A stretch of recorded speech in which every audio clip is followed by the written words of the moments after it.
আসসালামু আলাইকুম রহমতুল্লাহ। দর্শক, আজকে কেন্দ্রীয় মজলিসের সূরা অধিবেশন অনুষ্ঠিত হয়। তো সেখানে আমিরে জামাত ডক্টর শফিকুর রহমান খুবই গুরুত্বপূর্ণ একটা বক্তব্য দিয়েছেন, যে বক্তব্যটা শুনলে সত্যি অবাক হবেন।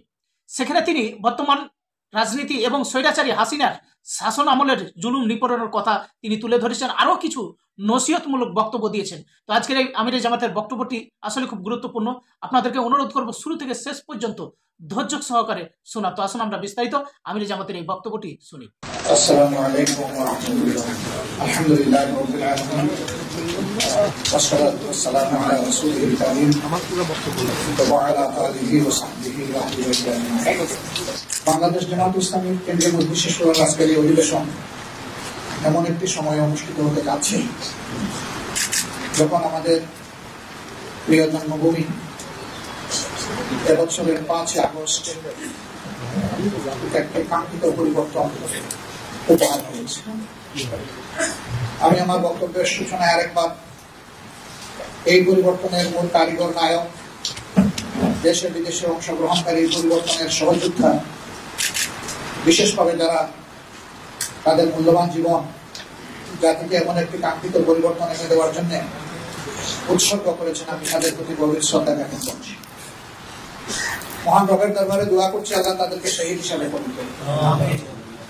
অসংখ্য সহকর্মী ভাই বোন, দেশের নাগরিক, বিশেষ করে যুব সমাজের সদস্যবৃন্দা, তারা গুরুতর আঘাতপ্রাপ্ত হয়ে অনেকে পঙ্গু হয়ে পড়েছেন, অনেকে মেরুদণ্ড আঘাত পেয়ে হাসপাতালের বেডে অবশ হয়ে পড়ে আছেন, অনেকে চোখ হারিয়েছেন, হাত হারিয়েছেন, পা হারিয়েছেন। এরকম সকল আঘাতপ্রাপ্ত এবং কষ্ট নিয়ে যারা বেঁচে আছেন তাদের প্রতি শ্রদ্ধা নিবেদন করার পাশাপাশি মহান রবের দরবারে দোয়া করি আল্লাহ তাদেরকে সুস্থতা নিয়ে আমরা দান করব। শহীদ পরিবারের সম্মানিত, গর্বিত, মর্যাদাবান সদস্যদের প্রতি আমরা গভীর সহানুভূতি এবং শ্রদ্ধা জ্ঞাপন করছি। দেশের ভিতরে আমাদের আন্দোলনকামী জনগণের পাশাপাশি বিদেশের মাটিতে আন্দোলন করতে গিয়ে অনেকে জেল, জুলুম, হয়রানির শিকার হয়েছে এবং এখনো কোনো কোনো দেশের কারাগারে আমাদের নাগরিকেরা বন্দী হয়ে আছে। আমরা সরকারকে অনুরোধ করব দ্রুততম সময়ের ভিতরে আমাদের মিশনগুলোকে কার্যকর করে এবং সরাসরি ঢাকা থেকে সংশ্লিষ্ট দেশের সরকারের সাথে যোগাযোগ করে তাদের মুক্তির ব্যবস্থা করা, তাদেরকে তাদের কাজে পুনর্বাসন করা এবং দেশে ফিরিয়ে আনতে হলে সম্মানের সাথে ফিরিয়ে আনার দায়িত্ব সরকার পালন করে।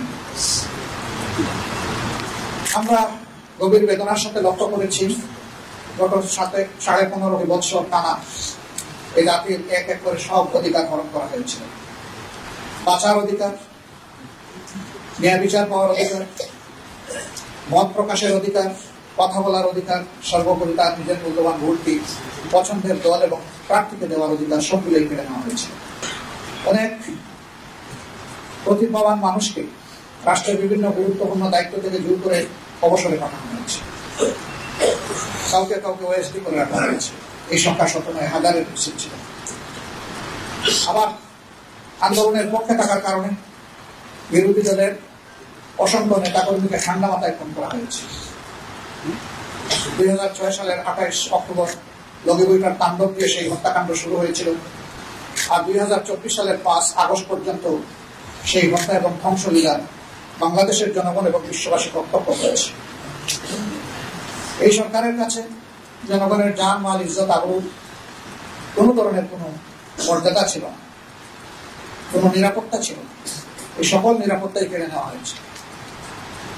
আমরা শ্রদ্ধার সাথে স্মরণ করি তৎকালীন বিডিআরের সদর দপ্তর পিলখানায় যে 57 জন কমিটেড চৌকস সেনা অফিসারকে হত্যা করা হয়েছিল।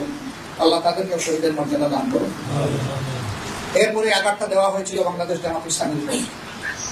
আমাদের 2 জন সাবেক আমিরে জামাত, জনাব অধ্যাপক গোলাম আজম রাহিমাহুল্লাহ, শহীদ মৌলানা মতিউর রহমান নিজামী সহ তাদের 11 জন সহকর্মীকে নির্মমভাবে বিচারের নামে প্রহসন করে হত্যা করা হয়েছে। আমরা এর প্রতিবাদ তখনও করেছি, এখনো প্রতিবাদ জানাই এবং আমরা আল্লাহ তাআলার দরবারে দোয়া করি আল্লাহ তাদেরকে মর্যাদাবান শহীদ হিসাবে কবুল করুন। পাশাপাশি আমরা 1 জুলাই এবছরের আগেই 500-র অধিক আমাদের সহকর্মীকে সারা দেশে হারিয়েছে। তাদের মধ্যে নারীরা আছেন, পুরুষরা আছেন, শিশু, আবাল, বৃদ্ধ বনিতা আছেন এবং বয়স্ক মানুষদেরকেও তারা ছাড় দেন। মহান রবের দরবারে দোয়া করি আল্লাহ তাদেরকে শহীদ হিসাবে কবুল করেন। এর পাশাপাশি বিরোধী দলের অন্যান্য যাদেরকে হত্যা করা হয়েছে একই অবস্থা তাদের ক্ষেত্রে ছিল, যদিও নেতৃত্বের ক্ষতিটা সবচেয়ে বেশি হয়েছে বাংলাদেশ জামায়াত ইসলামী। এই ক্ষতিটা অন্য কোনো দলের হয়নি।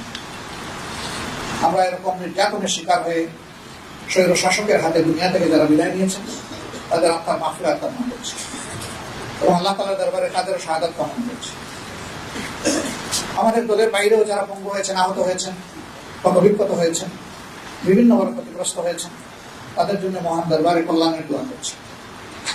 অসংখ্য আলিম ওলামা যাদের উপরে আঘাত দেওয়া হয়েছিল মূলত 13 সালে 5ই মে শাপলা চত্বর থেকে কেন্দ্র করে একটা শান্তিপূর্ণ সমাবেশের রাতের অন্ধকারে কিভাবে ঝাঁপিয়ে পড়া হয়েছিল তার সাক্ষী এদেশের জনমানুষ এবং বিশ্ববাসী।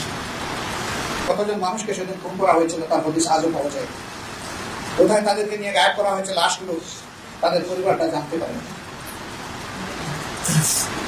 এরপরে আবার 21 সালে একই তাণ্ডব অসংখ্য আলিম ওলামা হেফাজতের নেতৃবৃন্দের উপরে চালানো হয়েছিল। হাজার হাজার মামলা দিয়ে লক্ষ লক্ষ মানুষকে জেলে নেওয়া হয়েছে। কার্যত আমাদের বাড়িঘর জেলেই পরিণত হয়েছিল। জেলের ভিতরেও জেল, বাইরেও জেল, গোটা দেশটাই একটা কারাগারে পরিণত হয়েছিল। অনেক বিবেকবান নিরীহ মানুষ এই তাণ্ডবের কারণে তখন দেশ ছেড়ে ভিন্ন দেশে তারা ঠিকানা খুঁজতে বাধ্য হয়েছিল। অনেক প্রতিভাবান সাংবাদিক তাদের বিবেকের জায়গা থেকে রিপোর্ট করার কারণে দেশে তারা নিরাপদ থাকতে পারেনি বলে অনেককে দেশ ছেড়ে চলে যেতে হয়েছে। 13 সালে আমরা লক্ষ্য করেছি শাহবাগের কেন্দ্রস্থলে যে আসর বসানো হয়েছিল, দেশে চরম বিশৃঙ্খলা সৃষ্টি করা হয়েছিল। তখন 2টা সরকার প্যারালাল চলছিল। একটা সরকার ছিল সংসদ কেন্দ্রিক, আরেকটা ছিল শাহবাগ কেন্দ্রিক। শাহবাগের সরকারই সংসদীয় সরকারের চেয়ে ক্ষমতাবান হয়ে উঠেছিল। তাদের কথায় বাংলাদেশের জাতীয় পতাকা উঠত এবং নামত। জাতি বিস্ময়করভাবে এই সমস্ত বিশৃঙ্খলা রক্ষা করেছে এবং রাষ্ট্র থেকে পূর্ণ পৃষ্ঠপোষকতা দেওয়া হয়েছে। সম্মানিত বন্ধুগণ, এই সমস্ত ট্রমা এবং স্কার নিয়ে এই জাতি বেঁচেছিল এবং প্রত্যেকটি অন্যায়ের বিরুদ্ধেই সোচ্চার হয়েছিল। 15.5 বছরের এই জগদ্দল পাথর আল্লাহ রাব্বুল আলামিন আমাদের সন্তান তুল্য ছাত্রছাত্রী যুব সমাজের মাধ্যমে 1 বছরের 5 আগস্ট সরিয়ে দিয়েছে। কিন্তু এই সরিয়ে দেওয়াটাও খুব সুখের ছিল না। কম বেশি 2000 আদম সন্তানকে এই দেশে নির্মমভাবে খুন করা হয়েছে। স্থল থেকে খুন করা হয়েছে, আকাশ থেকেও গুলি করে খুন করা হয়েছে। এই জন্য জাতির বিরুদ্ধে সরকারের যুদ্ধ ছিল। আমরা তাদের সকলের প্রতি গভীর শ্রদ্ধা নিবেদন করছি আরেকবার। তাদের সীমাহীন ত্যাগের বিনিময়ে আজকের এই বাংলাদেশ, নতুন বাংলাদেশ। সুতরাং এই জাতিকে তাদের রক্তের প্রতি শ্রদ্ধাশীল থাকতে হবে এবং ঋণ পরিশোধে যত্নশীল হতে হবে। আমরা প্রতিশ্রুতিবদ্ধ। আমরা আমাদের সন্তানদের, নাগরিকদের এই লক্ষ্য, এর মর্যাদা আমরা দিতে চাই।